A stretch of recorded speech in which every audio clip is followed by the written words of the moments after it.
everyone, today I wanted to share my thoughts on the standard edition of Rina Sawayama album. And if you'd like to skip right to my thoughts on the album, I will have a timestamp on the screen right here to where you guys can go to. And now into a couple of disclaimers. Number one, this is just my personal opinion and interpretation of the songs. I'd love to hear yours down below, keep it respectful please. I'm going to be reading on my phone as I always do. Sorry for any background noise and dust particles that may occur throughout this video. Everything that I referenced to make this video and mention will be linked down below in the description if you would like to check it out for yourself. Lastly, if I have any notes that Greg gets said, check down below. I might have a pinned comment. And let's get into it. I put the songs in tiers. There's no order in the tier or at all. I'm just reading them in the order that I wrote them down in. So first up, I'm going to have the mid tier. There's only one song in here, which is going to be Chosen Family. So I don't think that this is a bad song at all. It's just one that I've got tired of listening to over time. I think that's just because it is a slower track. Sonically, I just don't think that it's for me, but I think that this is an important song to have on the album. I can appreciate the message. I understand what she was going for. About the song, it says, I wrote this thinking about my chosen family, which is my LGBTQ sisters and brothers. I mean, at university and at certain points in my life where I've been having a hard time, the LGBTQ community has always been there for me. The concept of chosen family has been long-standing in the queer community because a lot of people get kicked out of their homes and get ostracized from their family for coming out or just living true to themselves. I wanted to write a song literally for them, and it's just a message and this idea of a safe space, an actual physical space. And now into the good tier. The first song that I've written down is going to be Tokyo Love Hotel. So I think that this is a very pleasant track to listen to. It was interesting getting to learn what the song was about because I had no idea previously, and it definitely makes me see the song differently. About the song, it says, I wrote this because I was getting frustrated by people having casual sex with Japan culture. Lots of tourists love Japan, get Japanese tattoos, and use Tokyo as a creative concept, but I wondered if they cared about Japanese people. I saw tourists screaming in Shinjuku, and it made me so uncomfortable because to some, Tokyo is just like Disneyland. Nothing is real and the people are just like characters. But by writing an English song about Japan, I wondered if I was simply writing just another song about Tokyo. The next song that I've written down is going to be Akasaka Sad. I think that this is a fascinating listen in terms of the production, and I really like what's going on there. And I also really like her vocals on top of the track and just like the approach that she takes with them. I feel like it's very creative. About the song, it says, this was one of the songs I wrote alone. It is personal, but I always try and remove my ego and try to think of the end result, which is the song. There's no point fighting over whether it's 100% authentically personal. Rina was just me writing lyrics and melody, and then UK producer Clarence Clarity producing. This record was the first time that I'd gone with songwriters. Honestly, up until then, I was like, so what do they actually do? I don't understand what they would do in a session. I didn't understand how they could help, but it's only made my lyrics better and my melodies better. The next song that I have written down is going to be Love Me For Me. I think that this is a cute song. It has decent vocals, production, and lyrics, and I like how it makes me feel whenever I listen to it. About the song, it says, for me, this was a message to myself. I was feeling so underconfident with my work and everything. I think on the first listen, it just sounds like trying to get a lover to love you, but it's not at all. Everything is said to the mirror. That's why the spoken bit at the beginning and after the middle eight is like, if you can't love yourself, how are you going to love somebody else? That's a RuPaul quote, so it makes me really happy, but it's so true. I think that's very fundamental when being in a relationship. You've got to love yourself first. I think self-love is really hard, and that's the overall thing about this record. It's about trying to find self-love within all the complications, whether it's identity or sexuality. I think it's the purest, happiest on the record. It's like that new Jack Swing style production, but originally it had like an 80s sound. That didn't work with the rest of the record, so we went back and reproduced it. And now to the excellent tier. These are songs I absolutely love. They just miss being my favorites by a hair. So the first song that I've written down is going to be Who's Gonna Save You Now. I love how lively this song is to listen to. Like, I absolutely love the crowd at the beginning and just like the energy that the song has overall. Like, her vocals in here are stunning. I really love the places that she takes it to. How the song progresses is fantastic to listen to. I love the choir in this. They really did their thing there. I also really love the instrumentation on here. The guitar and the drums really pack a punch. They add so much to the song. I also really love the production and the lyrics on the song as well. About the song, it says, when UK producer and songwriter Rich Cooper, UK songwriter Johnny Latimer, and I first wrote this, it was like a 90s Britney song. It wasn't originally stadium rock. Then I watched 2018's A Star Is Born and Bohemian Rhapsody in the same week. In A Star Is Born, there's the first scene where he's in front of tens of thousands of people, but it's very loaded. He comes off stage and he doesn't know who he is. That stage means a lot of movies. For Freddie Mercury too, despite any troubles, he was truly himself when he was on stage. I felt the stage was an interesting metaphor for not just redemption, but that arc of storytelling. Even when I was getting bullied at school, I never thought, oh, I'll do the same back to them. I just felt I'm going to become successful so that you guys rethink your ways. For me, this song is the whole redemption stadium rock moment. I never wanted revenge on people. Next song that I've written down is going to be Dynasty. This is how you open up an album. It is such a brilliant song to listen to, and I just really love the instrumentation and production in here. I just think that it's phenomenal, and I love how full that it is and just everything that's going on there. I think that the vocals on the song are stunning. I love how she sings along with this guitar at one part. It shows off some nice musicality there. I love what the choir adds on to this song, and I just think that it's gorgeous overall. It really sets the tone for what is to come on this record in terms of this huge full production with so much going on, and it's very intricate there. And then also in terms of like the subject matter with family and relationships and all that kind of stuff. About the song, it says, once when I was 19, I've been so severely depressed. When I was 13 or 14, I was self-harming. I've had eating disorders. Saving yourself also refers back to self-care and mental health in general, which is a big part of the album. In Dynasty, I'm talking about how my fucking family has been so selfish at times. With my dad's side, it's just a mess. The word dynasty is about the inheritance of money, wealth, and a name. And I've always grown up being very mystified about my dad's side because I know they're very wealthy, but all that's come off of it is pain. Why doesn't anybody talk about the dynasty of pain? I think thematically and lyrically, it makes sense to start off with this. I guess I come from a bit of an academic background, so I always approach things like a dissertation. The title of the essay would be, Won't You Break the Chain With Me? It's about intergenerational pain, and I'm asking the listener to figure out this whole world with me.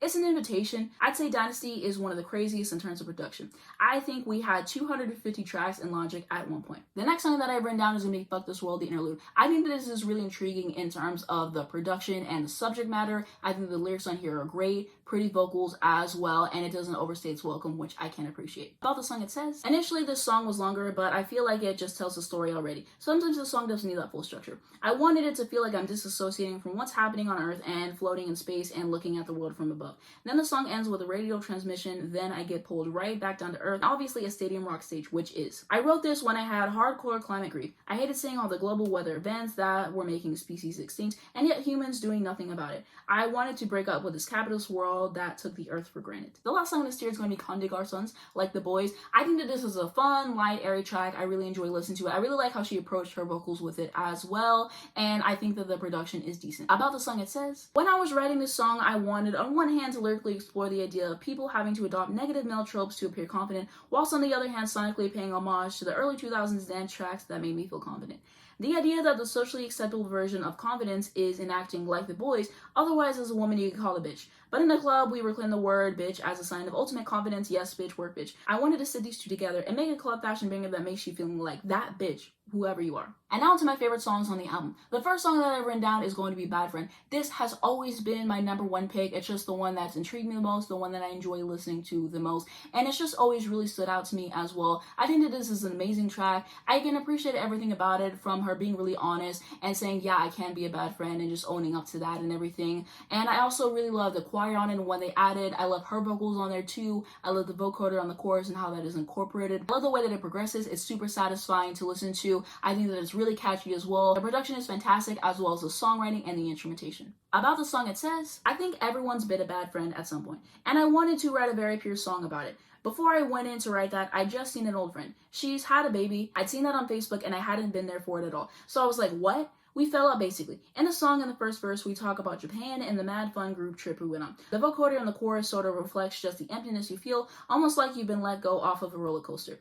I do have a tendency to fall headfirst into new relationships, romantic relationships, and leave my friends a little bit. She's been through 3 of my relationships like a rock. Now I realize that she just felt completely left behind. I'm going to send it to her before it comes out. We're now in touch, so it's good. My favorite song on the album. This was inspired by someone I used to be best friends with, and how falling out with them in my early 20s made me point the mirror at myself and look at my own insecurities that make me sabotage friendships. We've all been bad friends sometimes, but why? The next song that I've written down is going to be Excess. This is a banger about capitalism. I really like the way that she approached it. I think that it's really smart. It's such a catchy song. She just really ate with this one. What really stands out to me in the song is the guitar. I just really like it. I think that it works really well. I also love her vocals, which are a treat to listen to. The way that the song progresses is insane as well. I think that the music video is phenomenal. If you have not checked it out already, you definitely should. About the song, it says, Excess is a song that mocks capitalism in a sinking world. Given that we all know global climate change is accelerating and human extinction is a very real possibility within our lifetime, it seemed hilarious to me that brands were still coming out with new makeup palettes every month. Public figures were doing a gigantic house tour of their gated property in Calabasas in the same week as doing doing a sad about Australian wildfires Instagram post.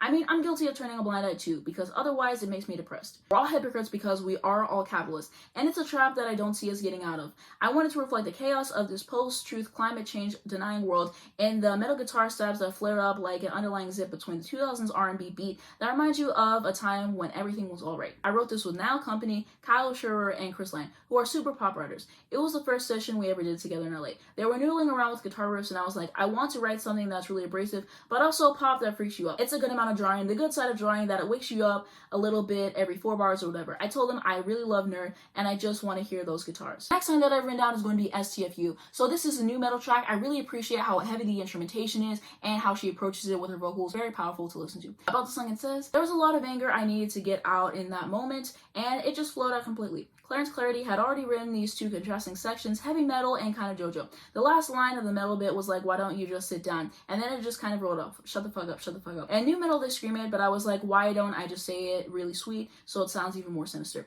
I think I was able to write STFU because I'm at a point where I found my community of people and I can laugh about these things. I hope that people see the song as being quite funny. When you're growing up, you don't understand all these things happening to you. Perhaps you don't live in an area where there is, for instance, other gay people or other Japanese people for me, and you still haven't made sense of how the world views you. I'm at a point where I've got communities of people where we can just laugh at all the ridiculous things that people say to us. I wanted to shock people because I've been away for a while. The song before this was 2018 single Flicker, and that's just so happy and empowering in a different way. I wanted to wake people up a little bit. It's really fun to play with people's emotions, but if fundamentally the core of the song again is pop, then people get it, and a lot of people did hear it. I was relieved. The next song that I've written down is going to be Paradise, and I think that this is such an enjoyable track to listen to. I really love the production on here. It's always been something that I thought was top notch, because this song really reminds me of like video games, arcade type situation. Like, it's very animated and really fun to listen to. So I really appreciate that about it. I really love how intricate the production is on there. I really like her vocals on here. The delivery feels very playful, which I like, and I like the atmosphere of the song as well. About the song, it says, I wanted to write a theme song for a TV show like if my teenage years was like a TV show. Then what would be the soundtrack? The opening credits.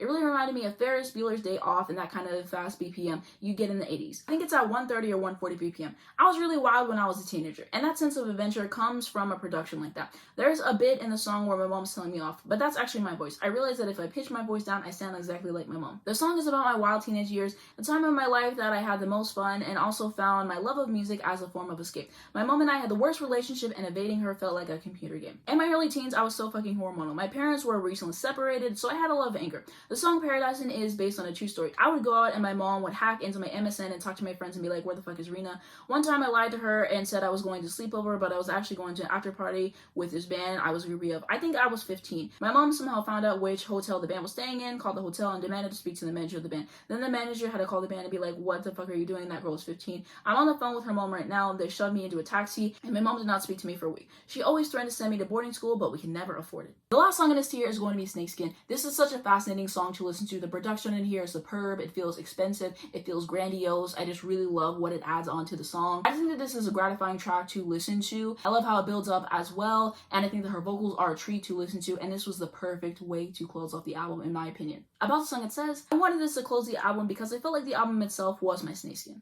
I shed my trauma and made art out of it. Now it's up to the listeners to consume and industry to commercialize. At the end, you can hear my mom talking about her intentions as a woman turning 60.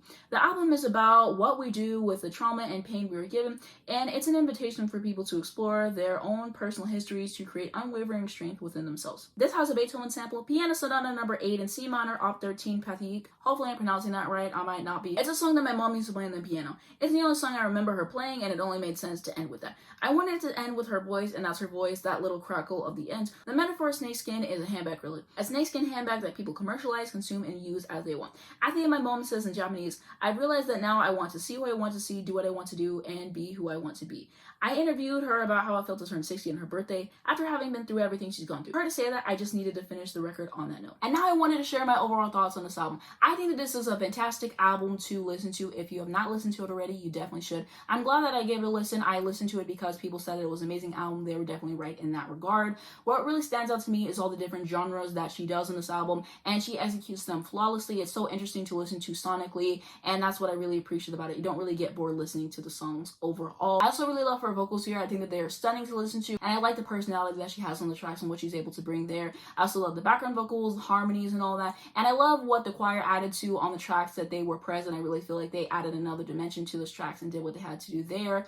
The production on this album is phenomenal. All the production on the tracks is just top tier. Like, it fits really well with every song. It's so intricate. It does exactly what it needs to do. It can feel grandiose whenever it needs to. It can drop down whenever it needs to. And so the production is just always fascinating to listen to. Shout out to the producers on this album, the engineers, and all of that. I also really love the songwriting on this album as well. Super catchy overall in terms of like the hooks and all that. And I just think that the songs are really well written. So definitely shout out to the songwriters. She said that the album is about family and identity. It's about understanding yourself in the context of two opposing cultures, for me, British and Japanese. While belonging means when home is an evolving concept, figuring out where you sit comfortably within and awkwardly outside of stereotypes, and ultimately trying to be okay with just being you, warts and all. I really think that she shows that all across this record in terms of the themes. I really like how she writes the songs and just the way that everything comes across. There's a lot of care and attention to detail put in this album, and I really do appreciate that. This is definitely one of my favorite debut albums of all time. It's a really strong album overall, and I also think that the sequencing on here is immaculate. It flows super well, and so that's something I always appreciate about the album. The next thing that I want to say is I absolutely love this album cover. Like, it looks so exquisite. I love the colorway all throughout it. I just really love it. Like, it just looks so expensive, perfectly fits the album, and I always really appreciate a great album cover. Just saying 2 videos ago that I really love whenever artists do documentaries for their albums. She did do one for this album. If you're interested, definitely check it out. I'll have it linked down below in the description. But that was fun to watch, to see how certain songs came about and just more context on the album, I will say. I wanted to share my thoughts on her as an artist. I think that she's a great artist, she's a great songwriter, she's a great singer, and she's just really interesting in terms of like the aesthetic and how she approaches things, and I think that she's really talented. And so I'm really, really excited to see what she's going to be doing with her next album. I haven't listened to any of the singles yet, and the reason why is just because the time that they came out was just horrible timing overall. I just had other videos that I was focused on, and so I wasn't able to get to them. And at a certain point, I was like, you know, I should just wait for the album. It'll be more interesting to listen to it at that point anyways, because then I won't listen to the singles a bunch of times and like get tired of them. Everything will be really fresh to me. So I'm excited to listen to the album. Hopefully I can do an album reaction on the channel for you guys whenever it comes out, but I'm definitely hoping to talk about the album in some capacity, even if I'm not able to do a reaction. And that's going to be it for my thoughts on the standard songs on the Sawayama album. I'd love to know what you guys are thinking down below. Do you agree with me? Do you disagree with me? What are your memories with the album? Any other information you want to add? Leave it down below in the comments. I'd love to read them. I also wanted to say thanks to a subscriber who actually recommended that I do this video. I actually always meant to do a video on her. It just got like pushed back because of other stuff that I was doing. And then whenever they brought it up again, I was like, you know, I should finally actually do the video. So thank you for recommending that to me. And I'm glad that I finally got to do a video on her. I always really appreciate recommendations from the subscribers. And I do look at them and everything. If I really, really like something, then I'll probably get to it at some point. So I definitely do check out the recommendations. I did want to say. Last thing I wanted to say, I don't think I've said this in a video yet, but thank you so much for 800 subscribers. A big milestone for me. I appreciate every milestone so much. I do not take them for granted. I appreciate the community that has kind of happened here. I have so many more ideas in terms of videos and everything. So just thank you so much to my subscribers and the positive engagement and the support. It really, really means a lot to me. So I definitely wanted to say thank you. I feel like I probably forgot to say it in some of my past videos. I did say thank you on the community tab, but I just wanted to say it again. But that's going to be it for this video. Thank you so much for watching. If you did enjoy it, give it a like down below. It helps me out a lot in the YouTube algorithm. I'd very much appreciate it. You can subscribe right down below to see more videos like this. If you hit the bell, you'll get a notification in front every single time I post. You not miss whenever a new video comes out. First link down below in the description is going to be my second channel. I just posted a new video on there recently, and I unboxed Aaliyah's self-titled album, so definitely go check that out if you're interested. Hopefully I should have another video coming on there very soon. I also am going to have my Twitter, my Instagram, my Spotify if you'd like to follow me, as well as a link to stream this album if you haven't already. Definitely check it out. It's something that's going to be worth your time. And lastly, I'm going to have links to educate you guys on important situations. Thank you so much for watching this video, and I'll see you in my next one.